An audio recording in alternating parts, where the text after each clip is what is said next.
Hi everyone, welcome to today's video. Really quick one today. I just want to show an ink that, well, that I regret buying. I don't regret buying a lot in this hobby, but this is one thing that I do regret, and I want to show you just sort of why, and you know, love to hear your thoughts on it and what you think about this particular ink and other inks that you regret. So when I got back into fountain pens a couple of years ago, I was addicted to blue-black inks, and I still am. It's still my favourite sort of go-to colour. I love rich dark blues, everything from sort of the Diamine Oxford blue through to Aurora blue black, the Diamine 1864 blue black, and a number of sort of these sort of lovely rich dark inks. Now, one that kept coming up as a recommendation was this ink, and so I bought a bottle instantly, and it is Noodler's 54th Massachusetts. Now, people were raving about the colour, people were raving about the performance and how permanent it is and all of that sort of stuff, and I thought, okay, well, I'll give this a whirl, and I bought a bottle. Now, I should have bought a sample, and buying this bottle actually sparked me onto only buying samples of an ink first. So it is a very, very rare occasion, unless it's a limited edition or something like that, for me to buy a bottle of ink before I buy a sample of it. I find that most of the time when I get a sample of an ink, it's enough for me to know whether I'm going to like the ink or not. But I bought a whole bottle of this, and I have to say I'm a little disappointed. I've had this bottle for a couple of years now, and really it gets very, very little use. But every now and again I take it out and I fill a pen, and I'm always slightly disappointed. I'm underwhelmed by the colour. I know the colour, it will be perfect for some people, and that is fabulous. It's just not the blue-black that I love. But what really disappoints me about this ink is actually the performance. And on paper like Rhodia, for instance, it still is just not great. So I wanted to show that in this video today, just so we can all see what it actually does. So I have it here inked up in my Conklin All-American Lapis Blue, which is a really great pen. I love this pen so much. I love the way it writes. I love the feel of it, and I love how it's quite a wet pen. Not super wet, but certainly, more than adequate. So what I thought I'd do is I'd do a quick couple of writing samples on a few different paper. Firstly, this is like, your basic lecture pad, really low quality paper, and you'll just see to start with what is the issue for me with this ink is the spread and the feathering of it, but also just how much bleed there is. So we'll just go.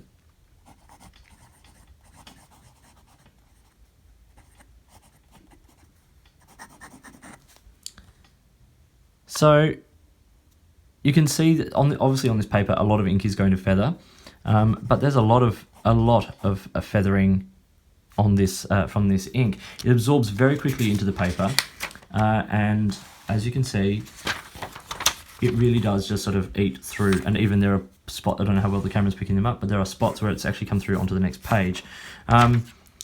So you expect that on this paper. And that's fine. You'll get that from a fine nib with some inks. Now, if we look at it, one of the papers that I use a lot is paper from the notebooks made by Muji. Now, I use these because they're really affordable. We have a Muji store near one of the places where I work, and the paper is pretty good, and I use it for fountain pens a lot. So here we have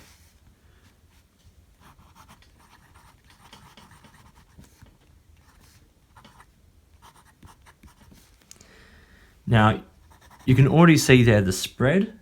You can see how there's a bit of feathering, not as much as on the other paper, of course, but it still feathers, and not a lot feathers on this paper. So you are already getting pretty bad performance. I find this a lot from a lot of the Noodler's inks, is that you do get a lot of spread and feather, particularly from the inks that are designed to be bulletproof. But what you don't normally get is bad performance on Rhodia. Now this is a Rhodia dot pad. This is the 80 gram dot pad. This is considered to be the standard for fountain pen use.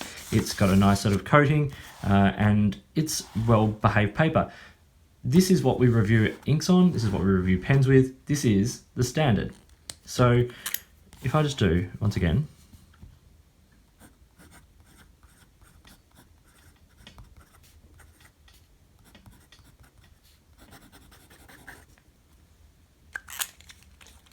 now you can see already as I write, you can see the ink dry and absorb into the paper, and that's part of the bulletproof nature of the ink. I understand that. All of us do. But look, there's feathering and spread on Rhodia, and if I flip it over, there's bleed. Now, for me, that makes this ink totally unusable. Whether, I don't know what you'd have to write on for this to not bleed through. It just eats through everything. As an example, I just wanted to use here's a TWSBI Eco with a broad nib, which is still quite wet, and it has Robert Oster eucalyptus leaf in it. So you can see that that's putting down a nice amount of ink, a little bit of a rough start there. And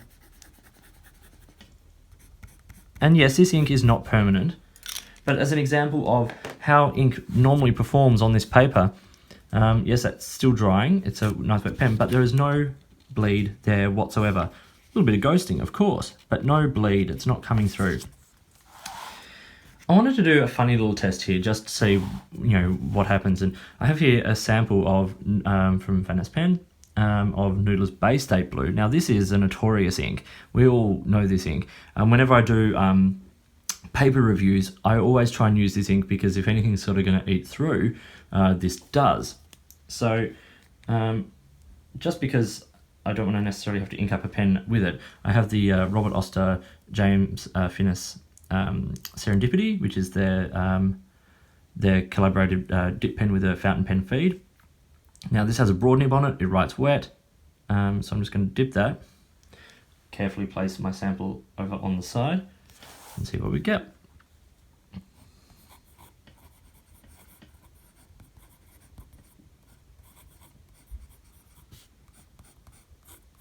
So nice wet, quite a permanent ink, not necessarily 100% bulletproof, but wet.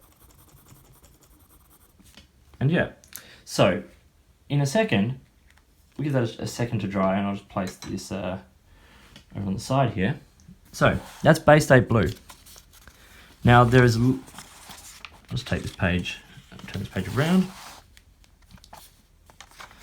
Comparing the back of the page, we have Robert Oster Eucalyptus, Noodler's 54th, and then Noodler's Bay State Blue. Now, yes, there are points where Bay State Blue bleeds through as well, and we know that this is a notorious ink, but 54th has bled through more in my opinion. So that's, for me, that's surprising and not ideal. So that is why, for me, 54th is a ink that I will not use. I think I'm done with this ink. It's a shame because I've got so much of a bottle of it here, which I might as well use this for reviews as well to see quality of paper. But if it's going to eat through Rhodia like that, I'm not sure how fair that is. Anyway, that was my little rant about Noodler's 54th.